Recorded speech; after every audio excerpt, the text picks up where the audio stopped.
जनता परिवार ने किया शक्ति प्रदर्शन, वजूद बचाने का हो रहा जतन, मोदी सरकार की जमकर खिंचाई, कड़कती सर्दी में सियासत गरमाई। जी हां, अभी तक तो मुखिया मुलायम सिंह के घर पर मेल मिलाप और सहमति चल रही थी। अब बात शक्ति दिखाने की आई तो 6 क्षत्रपों ने महागठबंधन का मंच सजा दिया जंतर मंतर पर। एक डंडा और एक झंडा, ये इस गठबंधन की पहली गांठ बनी और एजेंडे में रही केंद्र की मोदी सरकार। लेकिन सवाल यह है कि आखिर क्यों आना पड़ा इन सबको एक छतरी के नीचे। जनता परिवार ने किया शक्ति प्रदर्शन, वजूद बचाने का हो रहा जतन, मोदी सरकार की जमकर खिंचाई, कड़कती सर्दी में सियासत गरमाई। दरअसल जनता परिवार ने जंतर मंतर पर शक्ति प्रदर्शन करते हुए जहां अपनी ताकत दिखाने की कोशिश की, तो वहीं केंद्र की मोदी सरकार पर भी जमकर निशाना साधा। अब सवाल यह है कि क्या ये एकजुटता अपना वजूद बचाने का जतन है?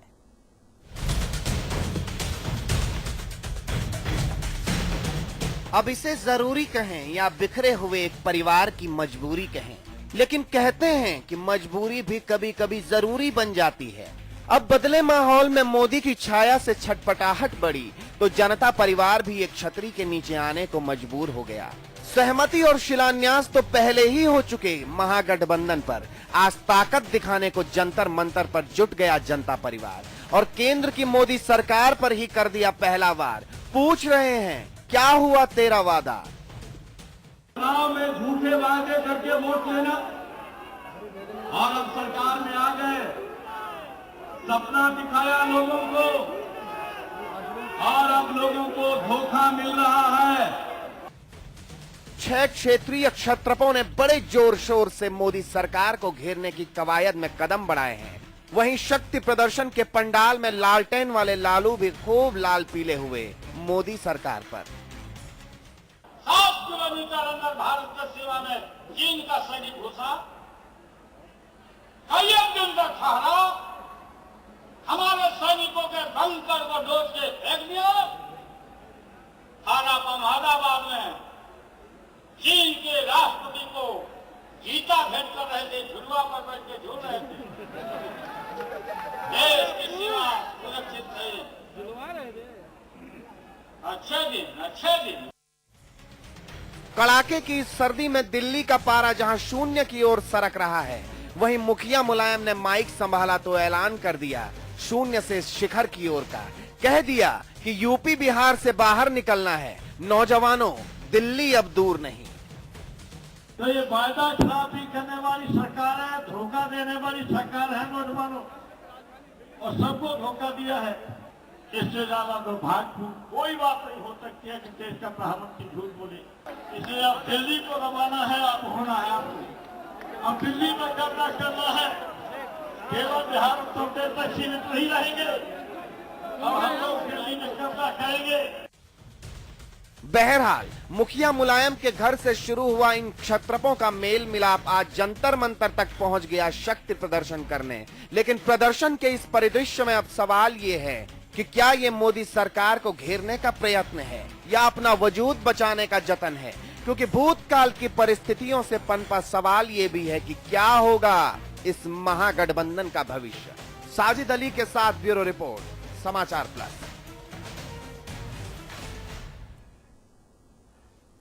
तो कड़कड़ाती सर्दी में भी सियासत गर्मा गई जनता परिवार के शक्ति प्रदर्शन से। लेकिन लगातार सवाल ये उठ रहा है कि क्या ये मोदी को घेरने की कोशिश है या फिर अपने अस्तित्व को बचाने का जतन।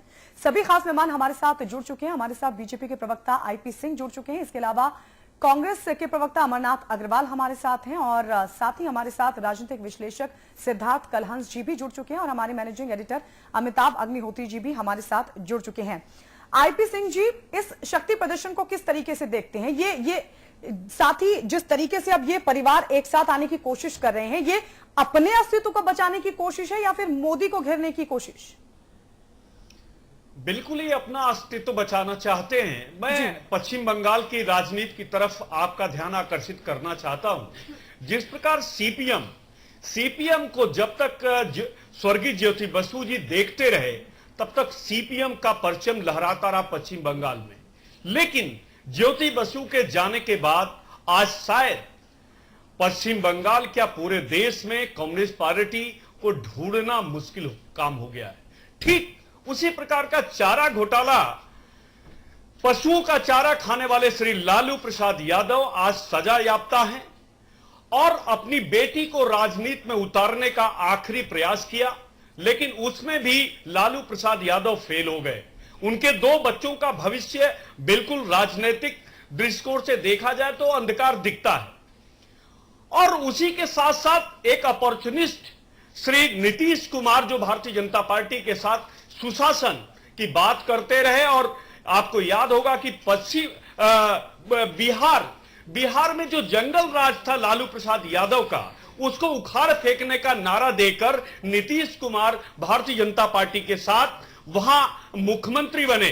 और ये वही लालू प्रसाद यादव थे जो नीतीश कुमार को जब अटल जी ने पहली बार मुख्यमंत्री बिहार का बनाया तो इन लोगों ने संसद को ठप करने का काम किया था और 15 दिन के अंदर आरपी सिंह जी, आप कहना चाह रहे हैं कि अपने अस्तित्व को बचाने की कोशिश है ये कवायद? बिल्कुल, उत्तर प्रदेश में भी कमोबेश यही हालात है। मुलायम सिंह जी के सामने आज वो आपके पास फिर लौटेंगे, आपकी बात आई।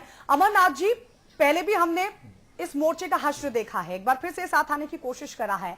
सवाल ये जोर मार रहा है कि आखिर ये कोशिश क्यों हो रही है, क्यों ये परिवार एक साथ आना चाहता है? देखिए, राजनीति में नए नए प्रयोग होते रहते हैं, अलायंस होते हैं, समय की जरूरत के हिसाब से होते हैं। लोग जो सोचते हैं बेहतर होगा जुड़ते हैं, हटते हैं। आज आप जैसी बात कर रहे हैं, आईपी सिंह जी जो बता रहे हैं, ये एनडीए हुआ करता था, एनडीए के ज्यादातर इसमें घटक दल हुआ करते थे। आज भी जो एनडीए है मौजूदा दिल्ली में सरकार मोदी सरकार कहलाती है, बीजेपी सरकार कहलाती है, लेकिन लड़े एनडीए पे थे। आज कहां है इनके घटक दल? कई घटक दलों के साथ जो इनके संबंध हैं आज वो स्पष्ट हैं, सामने हैं। ऐसा नहीं है, राजनीति में चलता रहता है। नहीं अमरनाथ जी, लेकिन ये मोर्चा तो लगातार ये कह रहा है ना कि वो मोदी को घेरने की कोशिश कर रहे हैं, इसलिए वो लोग साथ आए हैं। तो ये अस्तित्व बचाने के लिए कर रहे हैं जिसको मोदी को घेरने का नाम दिया जा रहा है? देखिए, राजनीति में सब अस्तित्व बचाने की बात आप कह सकते हैं और राजनीति अपनी करने की बात कह सकते हैं। विरोध की राजनीति विपक्ष करता है और वो कर रहे हैं जी। और जहां तक बात यह है कि 2 सीटें थी बीजेपी की, आज 282 भी हो गई हैं। जी जी, कोई राजनीति में चलता रहता है ये। और इन्हीं घटक दलों के सहारे 17 साल जिसके साथ रहे उनको अपॉर्चुनिस्ट बता रहे हैं, बिहार में रहे उनके साथ में। इनका जिससे काम निकला इन्होंने अपना दोहरा चरित्र दिखाया है और जो धोखा किया है देश की जनता के साथ। आज मोदी लहर नहीं, आज धोखे की लहर चल रही है। कम्युनिस्ट पार्टी ये धोखे की लहर भी 2-3 महीने आपने 2008 किस्मत अच्छी है, 2006 महीने के अंदर हो गए स्टेट में। अगर यही चुनाव 1 साल बाद होंगे तो आप इन्हीं चुनाव का नतीजा देखिएगा क्या नतीजा होता है। और आप कहना चाह रहे हैं कि मोदी के आगे इनका कद छोटा हो गया, इसलिए अपने अस्तित्व को बचाने के लिए ये लोग साथ आए हैं। कद की बात नहीं होती है राजनीति में। राजनीति तो बताया आपको कि कोई ना कोई हार जीत होती है। नहीं, कोई समय की जरूरत तो होती है ना। ठीक है, आपकी बात आई। कल हंस जी, आपके पास आना चाहूंगी। आखिर ये जरूरत आन क्यों पड़ी कि अब ये परिवार एक बार फिर से एक साथ आना चाह रहा है? पहली जरूरत तो ये है कि अमरनाथ जी ने उनको स्पेस दिया, इसलिए ये लोग एक साथ आए जी। इनकी पार्टी ने एक वैक्यूम क्रिएट किया जिसके चलते एक सशक्त विपक्ष की जरूरत पड़ी। जो आज हम देख रहे हैं कि ममता बनर्जी एक बेहतर विपक्ष की भूमिका निभा रही हैं और एक बेहतर तरीके से सरकार पे हमले कर रही हैं। आज जरूरत इनको भी लग रही है कि हम इस खाली जगह को भरने का प्रयास ज्यादा मजबूती के साथ कर सकते हैं, लिहाजा ये आए। उत्तर प्रदेश, बिहार या जिन जगहों पर ये दल अस्तित्व में हैं, उन जगहों पर भी इनकी जरूरत है कि एक दूसरे के साथ आ जाएं, ताकि इनका जो ट्रेडिशनल कॉम्बिनेशन है वो ट्रेडिशनल कॉम्बिनेशन बरकरार रहे और उसके सहारे सत्ता की धुरी के तौर पर तो जरूर काम करें, आए सत्ता में या ना आए। तो ये 2 चीजें बड़ी महत्वपूर्ण रही हैं जिसके चलते इन लोगों को एक साथ आने की जरूरत महसूस हुई है। सबसे पहला, कांग्रेस का क्रिएट किया हुआ स्पेस जो कि अभी भी भरने की जरूरत महसूस की जा रही है और उस स्पेस को भरने की ये जद्दोजहद है। और अगर ये आए हैं वजूद बचाने के लिए आए तो कोई गलत नहीं किया है। वजूद बचाने के लिए अगर आए हैं तो कोई गलत नहीं किया है। अभी उत्तर प्रदेश में उपचुनाव हुए, बिहार में उपचुनाव हुए, वजूद बचाने के लिए सारे लोग एक साथ आए या सारे लोगों ने इस तरह का राजनीतिक ताना बाना बुना और उसमें सफलता भी पाई।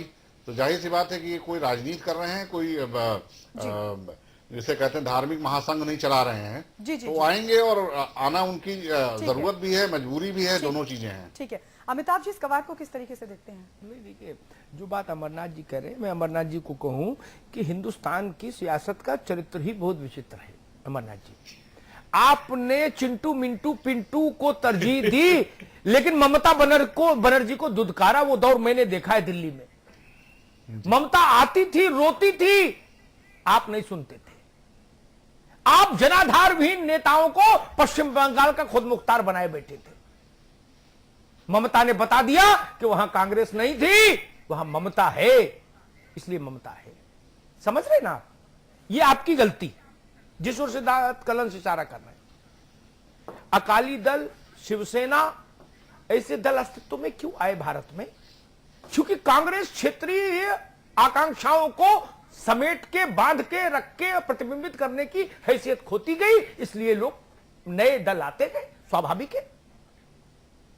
तीसरी बात, कौन किसके साथ आया आज और पूर्व में उसने क्या कहा, इस पर हिंदुस्तान में बहस नहीं होनी चाहिए, क्योंकि इस हमाम में सब एक ही अंदाज में नहा रहे हैं। करुणानिधि की पार्टी के राजीव गांधी की हत्या में भूमिका के सवाल पर कांग्रेस ने सरकार गिरा दी थी, इसी तीसरे मोर्चे की। अमरनाथ अग्रवाल जी को याद होगा, मुझे तो खूब याद है। मैं तो सीताराम केसरी के पास था जब वो चिट्ठी लेके जा रहे थे राष्ट्रपति जी। ठीक है, और उसी करुणानिधि को शॉल उड़ाने सोनिया जी गई चेन्नई। बोली, दादा आपसे बड़ा कौन है इस देश में, बताइए। ये राजनीति है, इसमें छोड़ जाइए कि लालू ने क्या कहा था, मुलायम सिंह को क्यों नहीं बनने दिया था प्रधानमंत्री, नीतीश ने लालू के खिलाफ क्या कहा, लालू ने नीतीश के खिलाफ, नहीं। लेकिन एक बात जरूर है, गठबंधन भी करने की आजादी है, उस पर भी कोई सवाल नहीं उठना चाहिए। वो जरूरत हो वजूद बचाएं, वजूद भी बचाना भी कोई बहुत गलत बात नहीं। सिद्धार्थ कलश ने कहा, अमरनाथ जी ने कहा, ठीक बात है। लेकिन एक बात जरूर है, गठबंधन की विश्वसनीयता कैसे होगी, ये जरूर देखना पड़ेगा। कोई भी गठबंधन तब तक सफल नहीं हुआ, सिद्धार्थ कलश मेरी बात की से सहमति जताएंगे, मुझे ऐसा लगता है, क्योंकि बाकी लोग तो राजनीतिक दलों से हैं। एक चेहरा जरूर ऐसा चाहिए जिसमें चुंबकीय तत्व हो, मैग्नेटिक फोर्स का एक चेहरा हर गठबंधन में रहा, अन्यथा गठबंधन चला ही नहीं बाजार में, वो सिक्का चलेगा ही नहीं। वाजपेयी हो, विश्वनाथ प्रताप हो, नंदमूरी तारक रामाराव हो, इतिहास उठाकर देख लीजिए, एक मैग्नेटिक फोर्स चाहिए जिस पर लोग भरोसा करें। नेताओं के जुड़ने घटने से कुछ फर्क नहीं पड़ता, लोग भी तो भरोसा करें ना। वो मैग्नेटिक फोर्स कहां से लाओगे? मूल सवाल वो है, वो मूल सवाल है, मैग्नेटिक फोर्स क्या ला सकते हैं आप? अगर उत्तर प्रदेश में खड़े होकर यह कहा जाए कि मोदी ने 6 महीने में 15 लाख लोगों को रोजगार नहीं दिया, मान लो इटावा में, एटा में, फरुखाबाद में, झांसी में, जालौन में, गरोठा में, मोट में, अंबेडकर नगर में, कुशीनगर में, बात बोले कोई, तो जनता ही ने कही कि भैया 2.5 साल में आपने कितना दिया? सवाल उठेगा। आप खुद सरकार में हैं। बोले मोदी विकास नहीं करे, वो कहेगा ये सड़क क्यों नहीं बनी, आप भी तो हो, बिजली क्यों नहीं आ रही, पानी क्यों नहीं आ रहा। तो ये संकट से दो चार होना पड़ेगा। जब आप जमीन जंतर मंतर पर लड़ाई अच्छी है, ये लड़ाई कभी तो शहरों में जाएगी ना, ले जाना पड़ेगा ना। जब शहरों में ले जाएंगे तो इस सवाल से आपको वाबस्ता होना पड़ेगा, रूबरू होना पड़ेगा, तब समस्या पैदा होगी। काले धन के मसले पर नीतीश बोले सुन लेंगे लोग, लालू जी बोलेंगे तो सवाल पलट के आ जाएगा मंच तक, वो भी एक संकट पैदा होगा, वो भी एक संकट पैदा होगा। इस बारीकी को समझना पड़ेगा। और दो महत्वपूर्ण राज्यों के परिणाम, एक झारखंड का परिणाम जहां ये एकता है, मुलायम सिंह जी की पार्टी का तो वहां कोई रोल नहीं, लेकिन बाकी एकता है, वो कल आएगा, जम्मू कश्मीर का आएगा, उनसे भी संकेत मिलेंगे कि देश की राजनीति किस दिशा और दशा की ओर जा रही है। लेकिन आज मैं ऐसा मानता हूं 6 महीने में आप अगर सरकार को विफल करार दें और ये कहें कि 2.5 साल की सरकार या 5 साल की सरकार बिहार में, अभी उस पर फैसला मत करो, अभी तो हमारे पास टाइम बाकी है, तो ये शायद जनता को बात समझ नहीं आएगी। नहीं, जनता को समझ नहीं आएगी। इसलिए इस गठबंधन में दो बातों की दरकार होगी। एक चुंबकीय फोर्स चाहिए, एक ऐसा चेहरा चाहिए जिसके पीछे जनता आकर्षित होकर चल पाए, एक। और दूसरा, एक नया चेक चाहिए, एक नया अकाउंट होल्डर चाहिए, नई चेकबुक चाहिए, वही कैश होगा।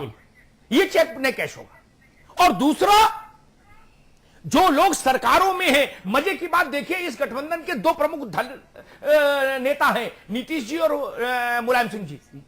दोनों सरकार में हैं अपने अपने राज्य में।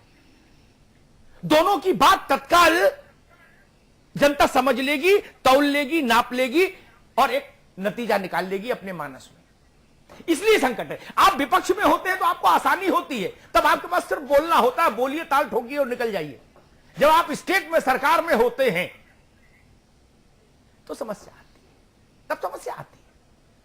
भाजपा के सामने भी समस्या आएगी। जैसे जैसे मोदी सरकार का कार्यकाल बढ़ेगा, सरकार की उम्र बढ़ेगी, भाजपा के लोगों के सामने भी समस्या आएगी जनता के बीच में, कि जब आप राज्य सरकार को कोसने जाएंगे वहां खड़े होकर, तो लोग पूछेंगे केंद्र में आपने कौन सा झंडा गाड़ दिया, पूछेंगे। लेकिन आज आप उस सवाल से बचे हैं, क्योंकि अभी तो बच्चा नवजात है, इसलिए। जी अमरनाथ जी, अगर ये मोर्चा आकार लेता है तो जाहिर तौर पर इन दो संकटों से तो जूझना होगा।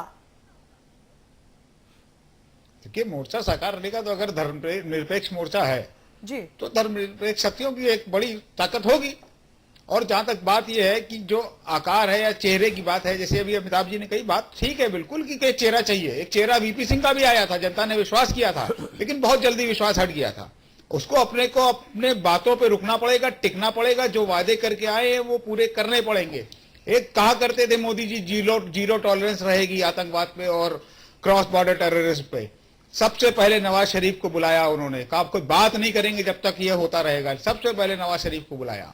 काले धन की बात हुई, उस पर अब उनको मालूम नहीं है कितना काला धन था। तो ठीक है, समय के साथ जनता इन बातों का जवाब लेगी, अभी जल्दी है।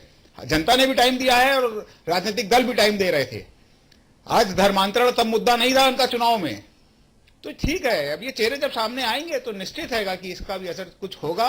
अगर जनता उसको एक्सेप्ट करेगी तो जनता की मर्जी है। अच्छा, एक बात ऐसे ठीक है अमरनाथ जी, आईपी सिंह जी, एक बात नहीं समझ में आई। ये आईपी सिंह जी, आप रुको, मैं सिद्धार्थ कलम से सवाल पूछूं। सिद्धार्थ कलम जी, राजेंद्र चौधरी जी बसपा की अध्यक्ष बहन कुमारी मायावती जब भी बोलती है तो वो एक लाइन जरूर बोलती है। कई बार तो इसी को मुख्य एजेंडा रखती है, कई बार इसको रेफरेंस में लेती, लेकिन ये जरूर बोलती जब भी वो माइक पर होती है कि राष्ट्रपति जी को संज्ञान लेना चाहिए, राज्यपाल को रिपोर्ट भेजनी चाहिए, यूपी सरकार बर्खास्त हो जानी चाहिए। ये बात उन्होंने 2 मार्च 2015-12 से शुरू कर दी थी, जब अखिलेश ने शपथ ली थी उसके तुरंत बाद से। मुझे राजेंद्र चौधरी जी के बयान याद है कि मायावती को लोकतांत्रिक समझ नहीं है, 5 साल की चुनी हुई बहुमत की सरकार पर सवाल नहीं उठाए जाते, ये जनादेश का अपमान है ना? बिल्कुल कहा ना? बिल्कुल। और 6 महीने बाद नेताजी कह रहे हैं दिल्ली से उखाड़ फेंकेंगे, अब दिल्ली पे कब्जा करना है, इसको उखाड़ फेंकना सरकार को। दोनों बातें कैसे चलेंगी? मायावती 2.5 साल पुरानी सरकार को उखाड़ फेंकने की बात करे तो वो अलोकतांत्रिक, और आप 6 महीने की सरकार को उखाड़ फेंकने की बात करो तो आप लोकतांत्रिक। ये कैसे चलेगा? कलम सर जी भी 2014 के बाद 2019 में देरी है। बिहार और उत्तर प्रदेश अभी सामने आने वाले हैं, तो अब बिहार और उत्तर प्रदेश में तो अब एक तरीके से फैसलाकुन जंग की शुरुआत हो गई है।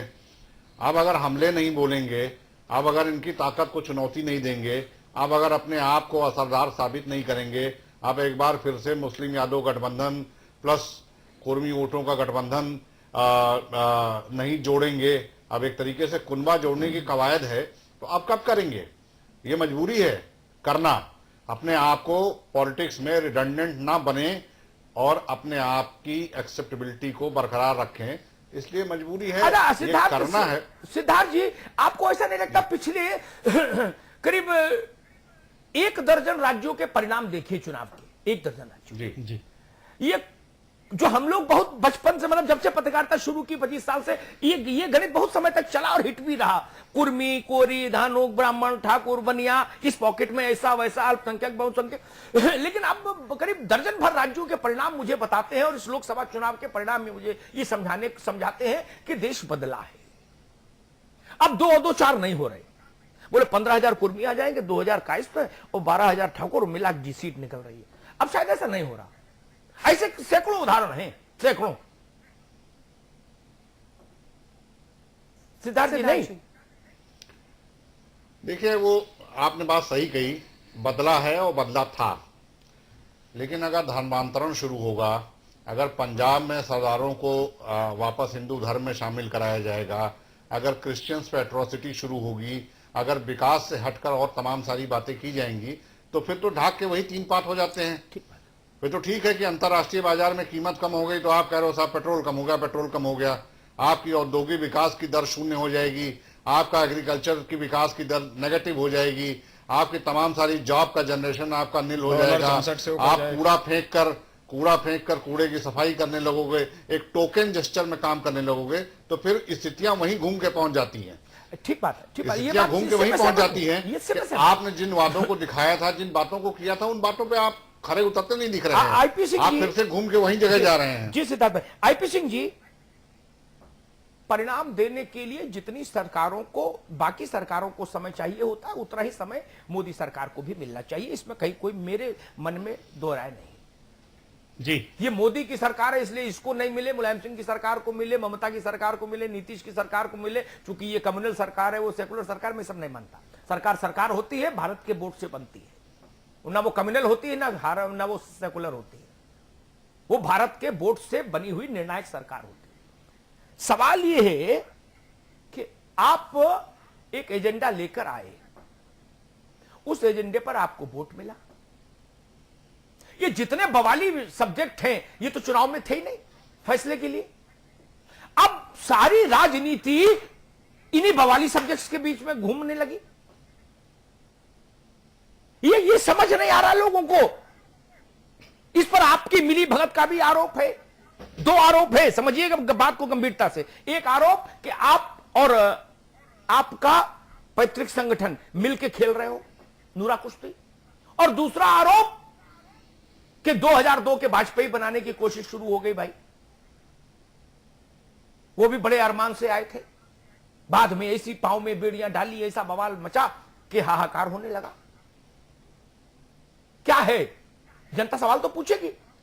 अगर यही इसी पर देश की राजनीति घूमेगी और संसद नहीं चलेगी कि आज ईसाई हिंदू बन गए, कल हिंदू ईसाई बन गए, परसों मुसलमान हिंदू बन गए, मुसलमान ईसाई बन गए, जब यही बवाल करना है तब तो ये 90 वाला देश हो जाएगा।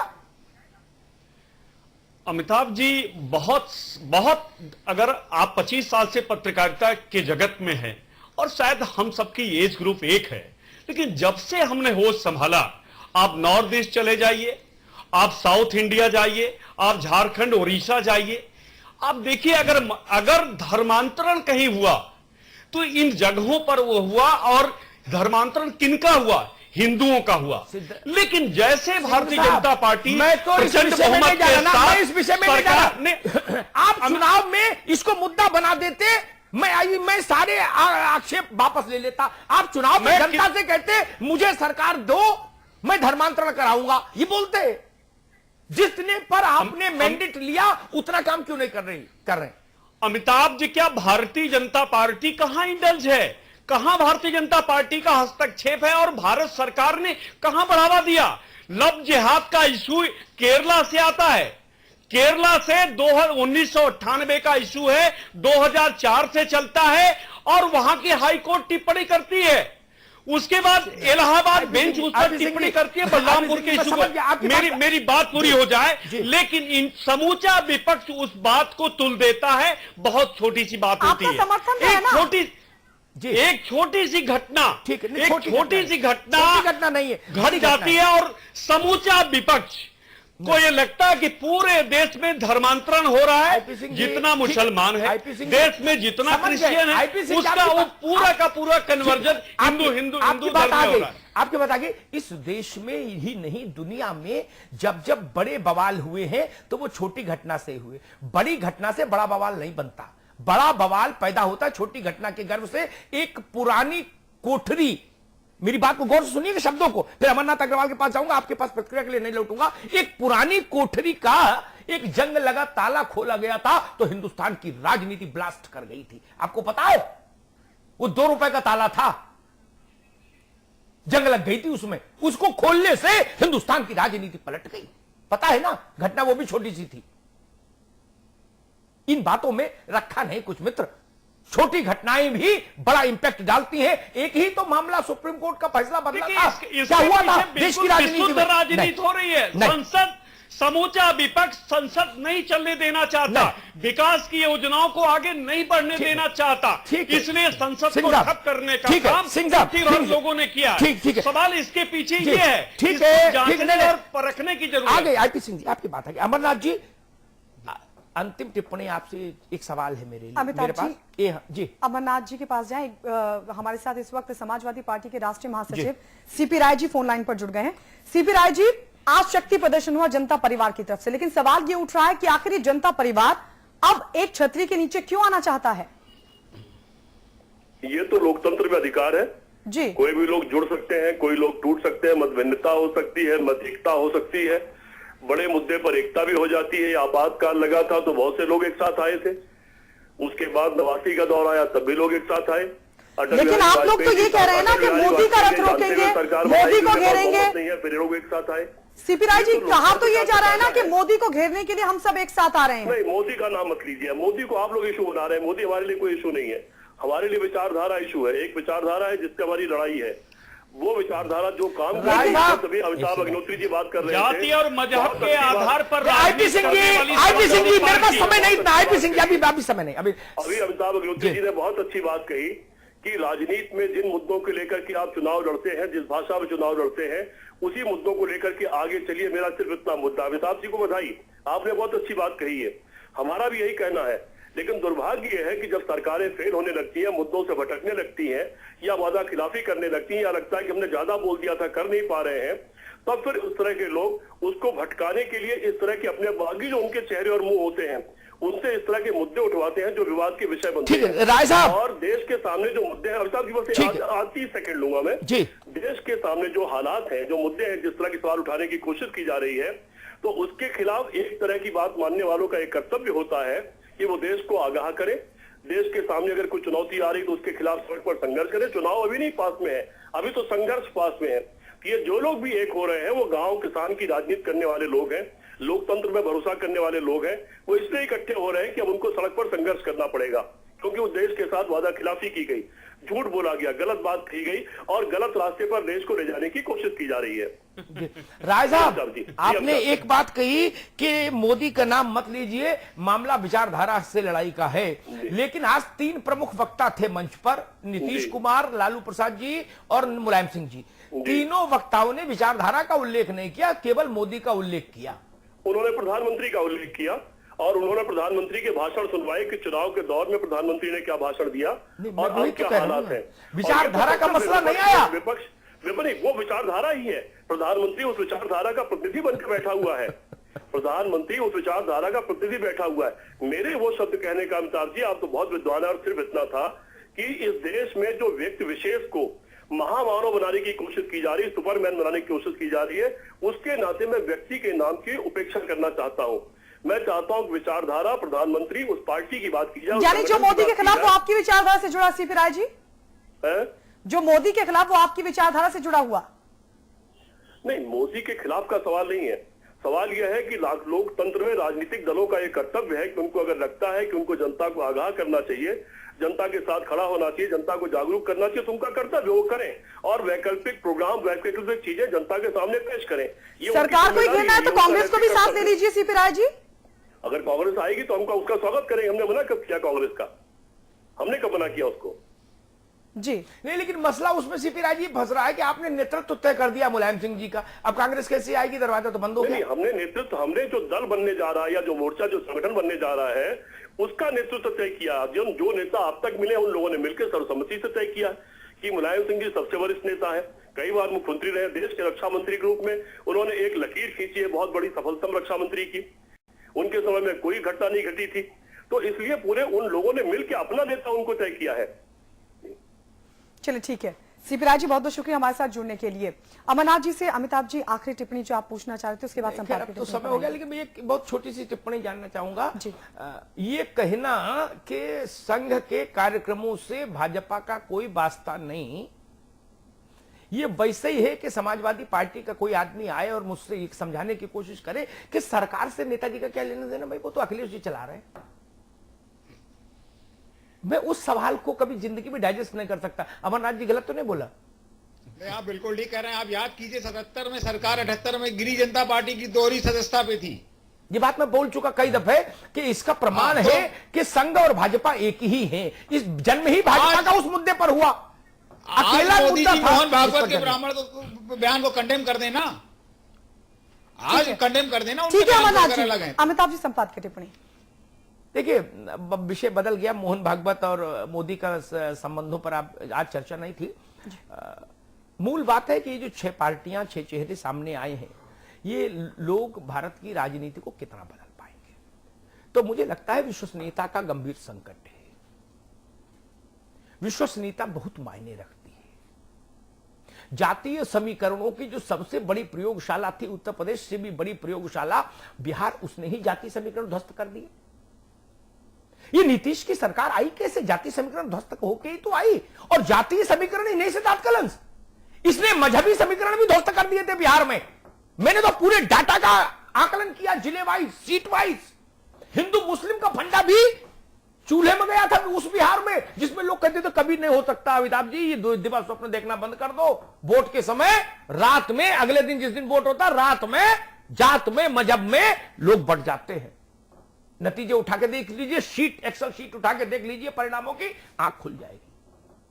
फिर हमारा सूबा उत्तर प्रदेश, 3 लोग से न्यारी मथुरा उत्तर प्रदेश, लोकसभा चुनाव के परिणामों की समीक्षा कर लीजिए जात और मजहब के आधार पर।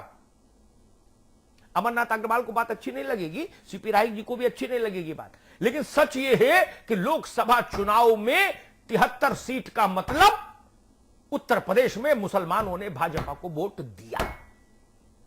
आइए इस पर मुझसे बहस करके देख लीजिएगा, मैं साबित कर दूंगा कि दिया वोट। अन्यथा उतनी विजय हो ही नहीं सकती, संभव नहीं, संभव नहीं। शार्प डिवीजन में उत्तर प्रदेश का जो हाईएस्ट रेट है, आप सबको याद होगा, वो कल्याण सिंह जी के समय में आया था 58 या 59, जब भारतीय जनता पार्टी की मंचों से कुछ नेता ये नारा लगाते थे कि हमको मुसलमान का वोट नहीं चाहिए। वो एवरेस्ट की चोटी थी, उसके बाद सीट नहीं मिलती फिर हिंदू वोट से केवल। और जातियों का भी विघटन हुआ इस चुनाव में। 2 बड़ी पार्टियां, समाजवादी पार्टी और बसपा, दोनों के प्रमुख वोट बैंक जो है, एक एक जाति जो है, मैं मजहब की बात नहीं कर रहा, जो जातियों का प्रमुख वोट बैंक है, एक जाति मुलायम सिंह जी के साथ, एक बहन जी के साथ, उन दोनों जातियों में विघटन हुआ और एक जगह कहीं 17% वोट शिफ्ट हो गया एक नेता का, और एक नेता का 13% वोट शिफ्ट हो गया। इसका मतलब है ये चीजें टूट रही हैं। अगर ये स्वप्न है आपका कि इनके आधार पर गठबंधन बना लो, तो मेरी सलाह होगी ये सौदा फायदे का नहीं, ये कारोबार नफे का नहीं होगा, ये टाइम फिस हो जाएगा। इस देश में कम से कम इतना तो हुआ कि लोगों को समझ आया कि डिलीवरी मैकेनिज्म देखो भाई कहां है। नीतीश जी ने जब तक डिलीवरी मैकेनिज्म दुरुस्त रखा बिहार में, लोग कहते थे कि बिहार बदल रहा है।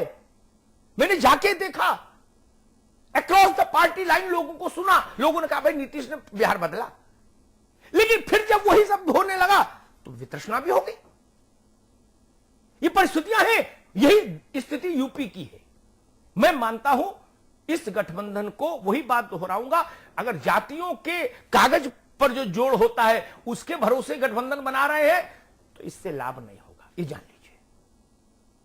आपको ये बताना पड़ेगा कि आप एक ऐसा बेहतर प्रदर्शनकारी मॉडल दे सकते हैं जो जमीन पर परिणाम दे। तो फिर जनता यह भी पूछेगी कि अभी सरकार में क्यों नहीं दे रहे हो अपने अपने राज्य में। यह भी पीछे पीछे एक भूत चलेगा आपके कंधे पर सवार। और दूसरा, एक चेहरा ऐसा चाहिए, भले ही बाद में टूट जाए। अमरनाथ जी ने कहा बीपी सिंह बेनकाब हो गए मुझे पता है, लेकिन एक दौर में तो नारा चला, राजा नहीं फकीर है, देश की तकदीर है। एक समय के लिए तो एक चेहरा हर गठबंधन को चाहिए हुआ, बिना एक चेहरे के हिंदुस्तान में कोई गठबंधन चला नहीं, ये जान लीजिए। एक समय के लिए एक चेहरा चाहिए बड़ा, जिस पर लोग भरोसा करें। दक्षिण भारत न सही, हिंदी भाषी भारत ही भरोसा करे। इतना बड़ा चेहरा तो एक चाहिए आपके पास, वो ले आएंगे तो गठबंधन आगे दौड़ेगा, नहीं लाएंगे तो फिर तो ये स्थितियां हैं। और कई बार ये भी कहा जाता है, मुझे याद है मुलायम सिंह जी ने कई दफे कहा, सिद्धार्थ कलंस जी को भी याद होगा, कि भाई सरकार से कहां तक लड़ो, बड़े हाथ होते हैं उसके। जब अमरनाथ जी की सरकार थी, सीबीआई पीछे लगा देती, जेल में सड़ा देगी। अब ये भी डर हो, क्रांति भी करेंगे और युद्ध भी लड़ेंगे, तो नहीं ना, उसके लिए तो फिर यहां थोड़ा खम चाहिए, दम चाहिए। बहुत बहुत धन्यवाद। सरकार के बयान बहादुर आजम खान ने फिर बेतुकी बोली बोलकर बहादुरी दिखाई है। इस बार तो सारी हदें पार करते हुए इंसानों की तुलना कर दी कुत्तों से। अब सवाल यह कि आखिर क्यों नहीं लगती इनके बयानों पर लगाम।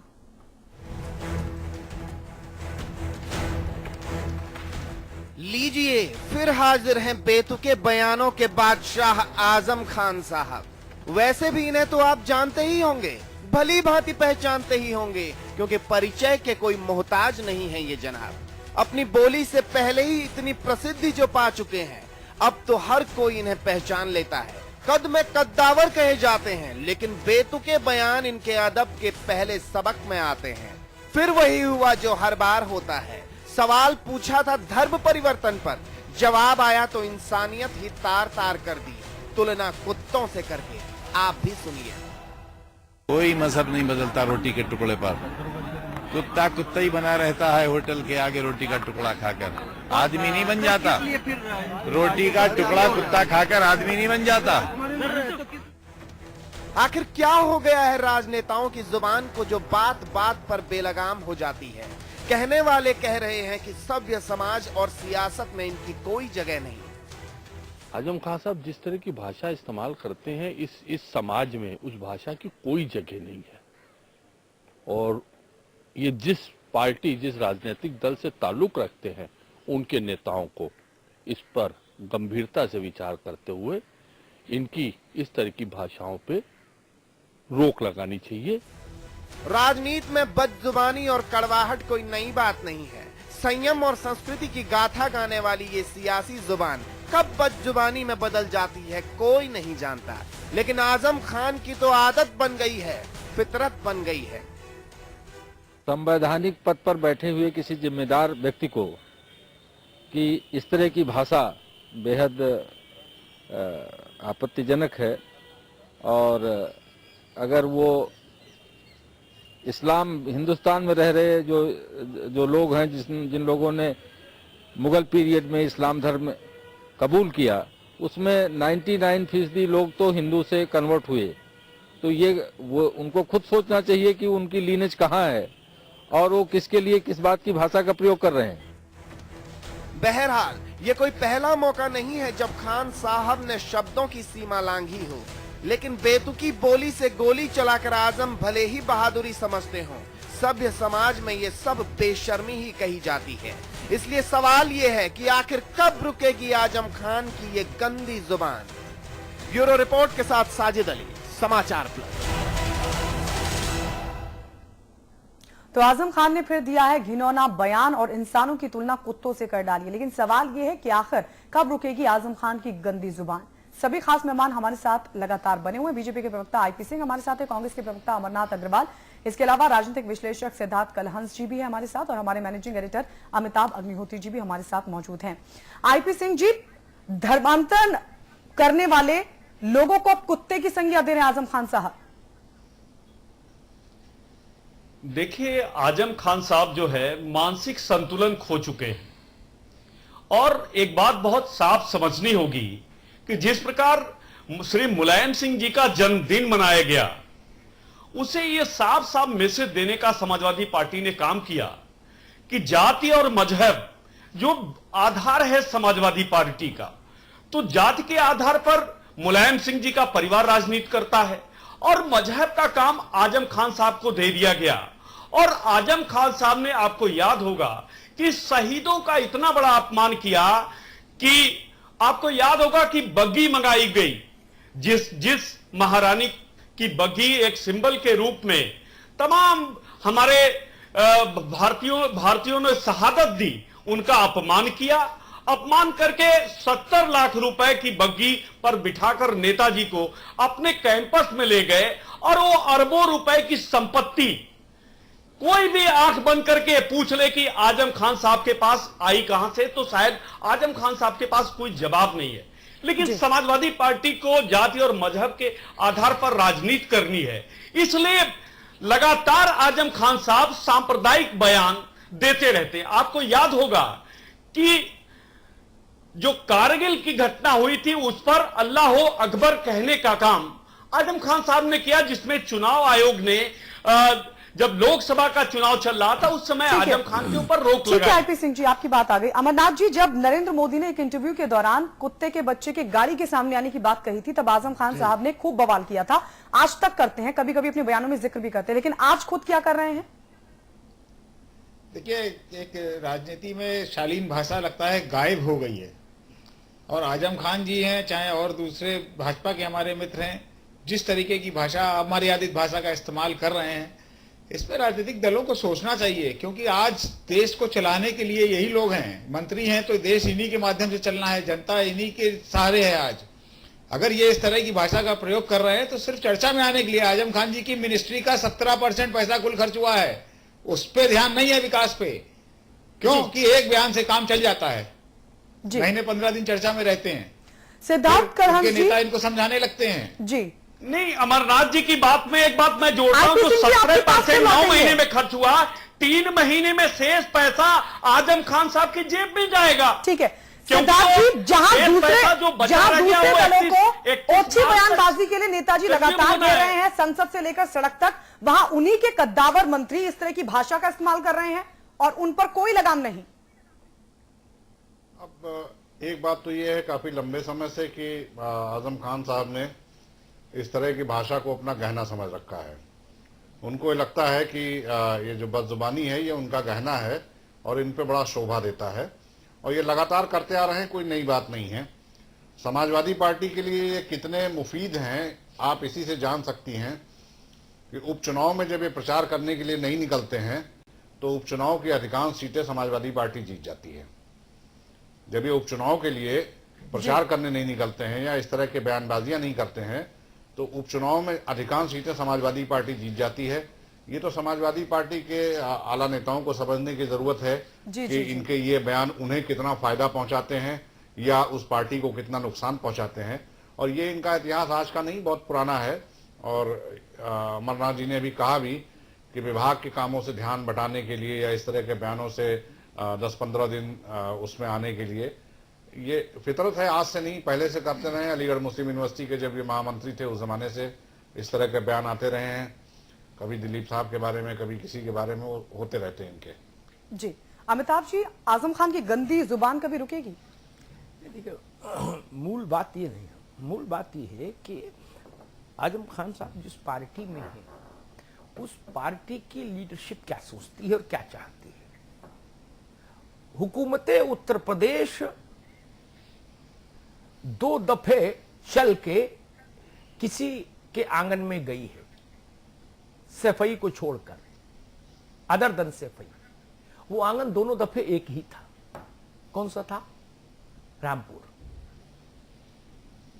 2-4 मंत्री, मुख्यमंत्री नहीं, हुकूमत उत्तर प्रदेश, पूरी हुकूमत अगर सैफई के आंगन को छोड़कर किसी आंगन में गई है चलकर, तो रामपुर के आंगन में गई है। उसके बाद संदेश साफ हो जाता है। दृश्य याद होगा, नेताजी का जन्मदिन था, बग्घी पर बैठे, पहले इधर इस हाथ पर शिवपाल और माता प्रसाद पांडे बैठ गए और नेताजी बैठ गए सामने वाली सीट पर बग्घी की, और वहीं मुख्यमंत्री जी बैठ गए। आजम साहब थोड़ा 1 मिनट 2 मिनट लेट चढ़े बग्घी पर। सिद्धार्थ कलश याद है न दृश्य? और उन्होंने लगाए हुए नहीं, चश्मा का विषय नहीं, मैं बात जो कर रहा हूं उसको समझिए। चश्मा काला हो सफेद उससे क्या फर्क पड़ता। उन्होंने उत्तर प्रदेश के मुख्यमंत्री को उठा दिया वहां से, कहा सामने बैठो जाकर, यहां मैं बैठूंगा। तो जिस आदमी का इकबाल इतना बुलंद हो अपनी सरकार और अपनी पार्टी में, उसमें सिद्धार्थ कलहंस के कहने से या अमरनाथ अग्रवाल के कहने से, आईपी सिंह और अमिताभ अग्निहोत्री के कहने से कोई लगाम लगेगी? जिस आदमी का इकबाल इतना बुलंद हो कि मंत्री मुख्यमंत्री को कह दे कि उठो यहां से, उधर बैठो, ऐसी परिस्थिति बनी। और ये सार्वजनिक है, बंद कमरे का मामला नहीं है। तब किस पर बहस कर रहे हैं हम लोग, क्यों कर रहे हैं? कहा था राम नाईक ने ना, क्या हुआ? गवर्नर की कही बात नहीं सुनी तो आईपी सिंह की कही बात सुनेंगे? गवर्नर ने कहा, दोनों से कहा, मुख्यमंत्री जी से भी कहा और समाजवादी पार्टी के राष्ट्रीय अध्यक्ष से भी कहा कि इनको सलाहियत सिखाइए, संवैधानिक पद पर बैठे लोगों पर हमला नहीं होता इससे।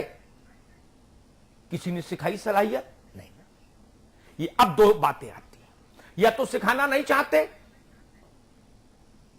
या सिखाने की हैसियत नहीं, तीसरी तो कोई बात नहीं।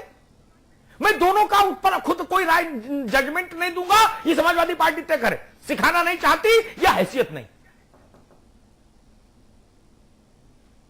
लेकिन उत्तर प्रदेश की ब्यूरोक्रेसी, उत्तर प्रदेश के समाजवादी पार्टी के कार्यकर्ता, सिद्धार्थ कलहंस कुछ भी कहे कि जहां उपचुनाव में नहीं गए वहां सब जीत गए, इससे क्या फर्क पड़ता है? पूरी सरकार तो जाती है, एक रात रुकी ना।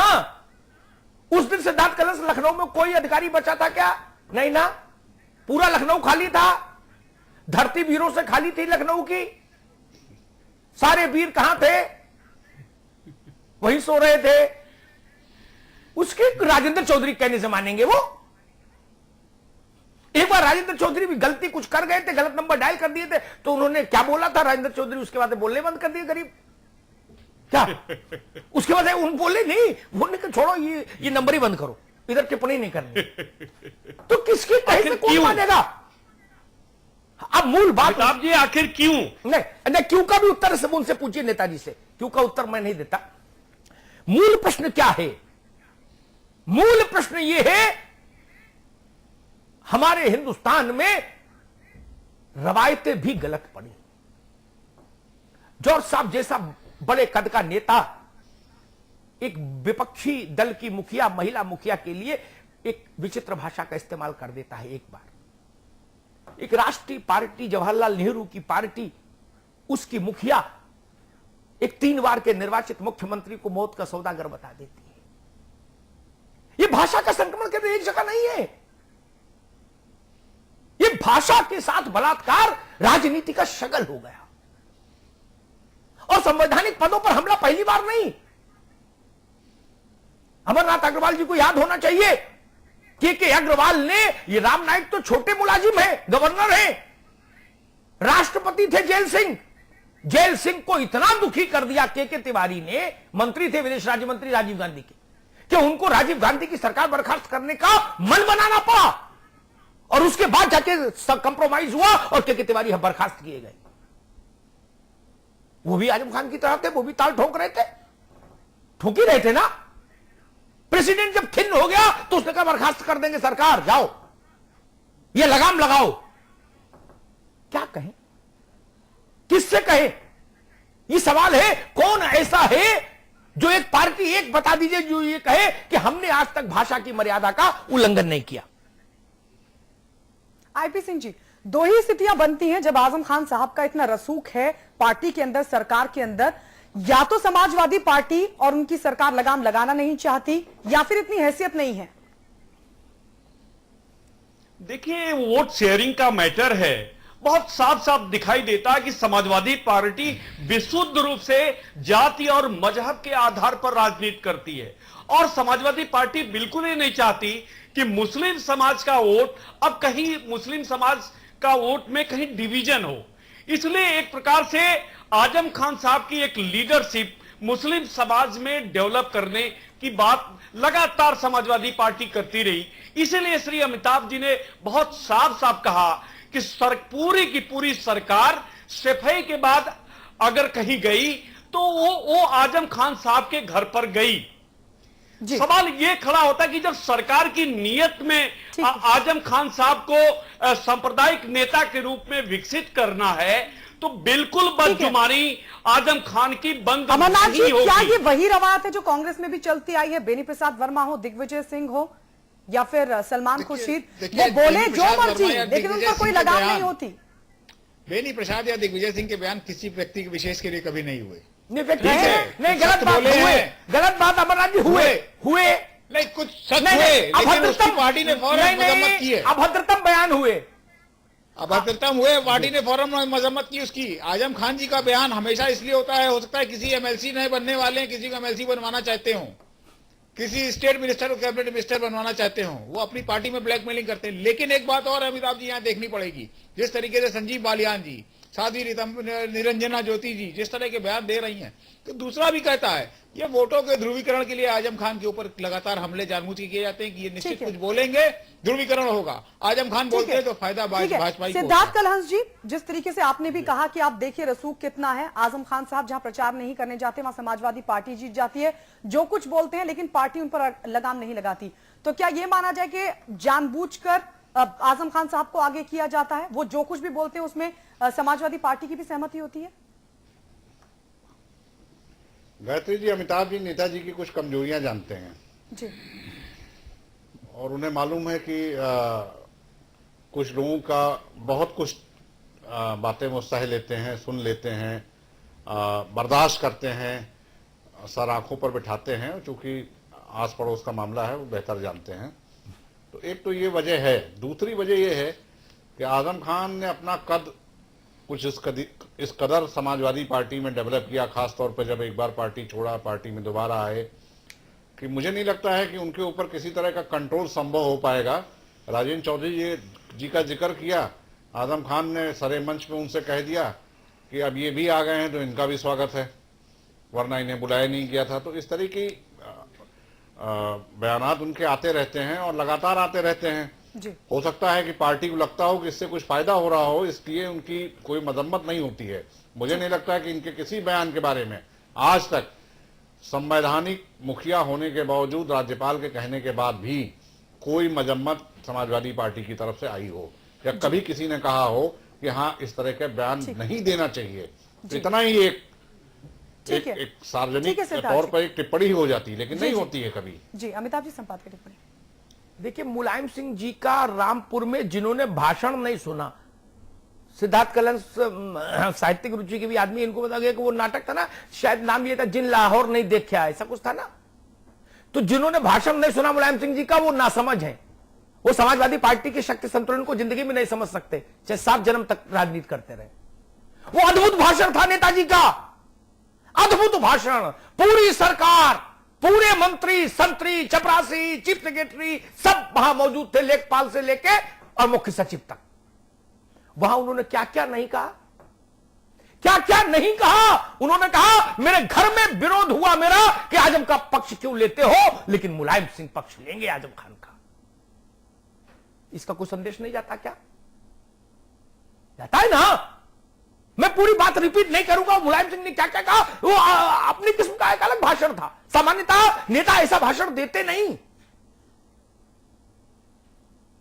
और बात इतनी सरल नहीं जो आईपी सिंह कह रहे थे। आईपी सिंह उसके बर्फ के ऊपरी सतह का विश्लेषण कर गए। इतनी सरल बात नहीं है। नहीं तो जिस मजहब से आजम खान है, उसी मजहब से शाहिद मंजूर है, उसी मजहब से महबूब अली है, उसी मजहब से कमाल अख्तर है, उसी मजहब से अहमद हसन है। कोई कमी है क्या? अगर मसला इतना ही होता तो बहुत है। किसी के सर पर टोपी लगा देते नेताजी, वही बड़ा आदमी हो जाता। जिसके घर चली जाती सरकार, वही बड़ा आदमी हो जाता। मसला कुछ और है, वो यहां उसकी चर्चा मत करिए। समझिए, ये केवल वो मसला नहीं है। और वोट किसके कहने से मिलता है, इसका कोई पड़ताल है, कोई इसकी गारंटी है?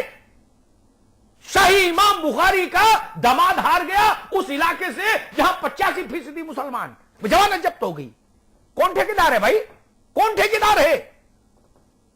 मुस्लिम बहुल इलाकों से भाजपा जीत कर आई लोकसभा, जहां बिना मुसलमानों के वोट के जीत ही नहीं सकता, चाहे ब्रह्मा चुनाव लड़ जाए। कैसे जीत गई? क्या हुआ ठेकेदारी का? नहीं, यह मसला नहीं है, बात इतनी सरल नहीं है, इसको समझिए। रामगोपाल जी ने कहा था इस्तीफा दे देना चाहिए, उनके हनुमान नरेश अग्रवाल ने तुरंत कहा दे देना चाहिए।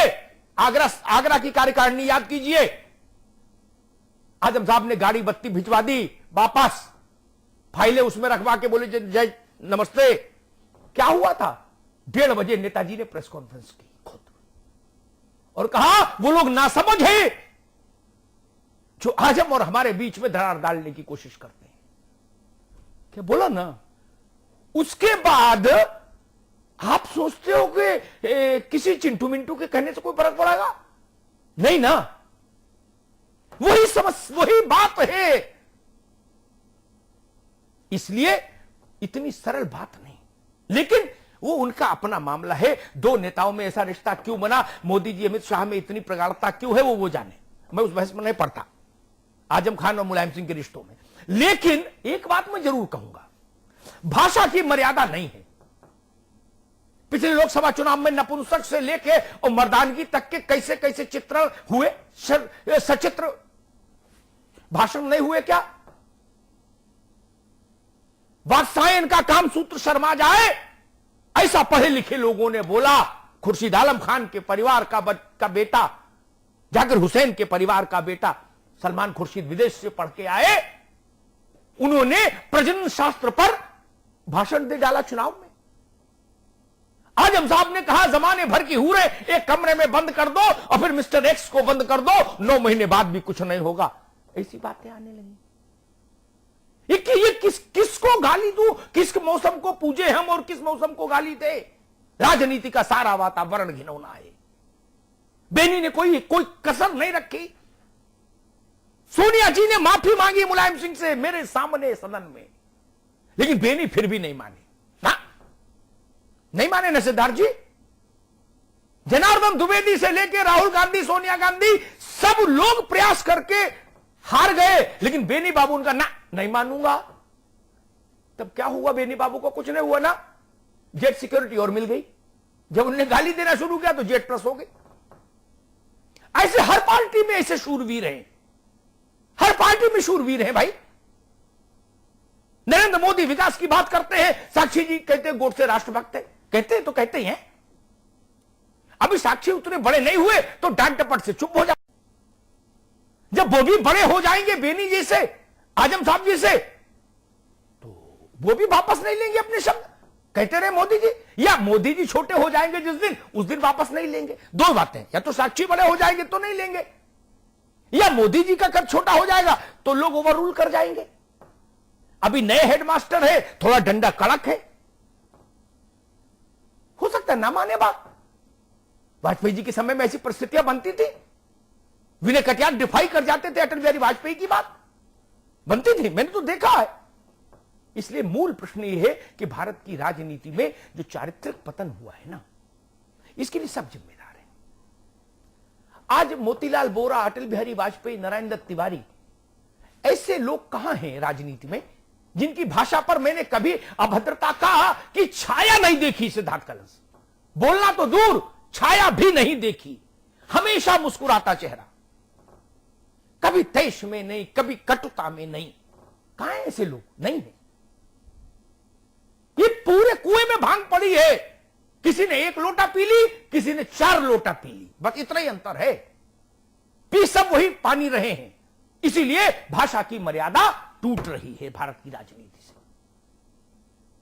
एक सज्जन ने हिंदू देवी देवताओं का मखौल उड़ा दिया, अब उनके खिलाफ वारंट जारी हुआ है। वह भी उत्तर प्रदेश के शिरोमणि है, एक बड़ी पार्टी के। कैसी भाषा है? किसने आपको अधिकार दिया करोड़ों लोगों की आस्था से खिलवाड़ करने का? है भाषा। इन सबके नफा नुकसान कुछ भी हो, तात्कालिक वोट का लाभ हो, हानि हो, मैं नहीं जानता, लेकिन भारत की छवि खराब होती है, भारत की राजनीति की गरिमा गिरती है, भारत की राजनीति की प्योरिटी कमजोर होती है। आने वाली पीढ़ियों को राजनीति से वितृष्णा हो जाएगी अगर इस ढंग की भाषा बोलने वालों को राजनीति से बाहर नहीं किया गया, कोई छन्नी नहीं लगाई, तो भद्रलोक के लोगों को इस पेशे में आने में शर्मिंदगी होगी। आप चाहते हो कि बहुत पढ़े लिखे नौजवान राजनीति में आए, तो पहले इन बूढ़ों का इलाज कीजिए जिनको अपनी वाणी पर नियंत्रण नहीं। कोई ऐसी वैक्सीन बनाइए जो इन सबके लगाइए जो वाकशूर हैं, ताकि इनकी वाणी नियंत्रित हो। किसी पार्टी का आला कमान इतना मजबूत नहीं। मोदी जी ने साक्षी जी को चुप करा दिया, तो क्या नाम था उनका, निरंजना ज्योति को चुप करा दिया, छोटे लोग थे। तो सरसंघ चालक आ गए मैदान में, बोलो अब देखे कौन माई का लाल आता है। बोले सारा माल अपना है, उन्होंने माल ही बता दिया। बोले सारा माल अपना है जिसको वापस लाना है। क्या कर ले प्रधानमंत्री? आईपी सिंह बोले तो डांट डपट हो जाए, भागवत जी बोले तो कौन क्या कहे, क्या बोले? भागवत जी साक्षी नहीं है ना कि उनसे आप विड्रॉ करवा दोगे बयान। उन्होंने कहा चाहे जो कोई कुछ करे ये अभियान तो जारी रहेगा भाई, और जिसको तकलीफ हो, पेट में मरोड़ हो, वो कानून ले आए। पार्टी यूं ही चलेगी, गाना है ना यो हनी सिंह का, पार्टी यूं ही चलेगी। तो भागवत जी ने कहा भाई ये तो ऐसे चलेगा, क्या करें? कोई नेतृत्व तो इतना ताकतवर आज के समय में नहीं है जो अपनी पार्टी और अपने परिवार के सब लोगों पर मौखिक बदतमीजी पर नियंत्रण लगा पाए। ये बड़ी समस्या है, इसको बड़े नेताओं को बैठकर सुलझाना होगा। एक आचार संहिता बनानी होगी, एक न्यूनतम रेखा तय करनी होगी कि इससे नीचे प्रहार नहीं, इससे नीचे बात नहीं। व्यक्तिगत निंदा भी करनी है तो भाषा की मर्यादा में रहकर की जा सकती है। एक बार विधानसभा के बाहर या विधानसभा के अंदर एक प्रदर्शन किया था राष्ट्रीय लोकदल के विधायकों ने, ऊपर के कपड़े उतारकर। आजम साहब ने कहा कि मजा नहीं आया जनाब,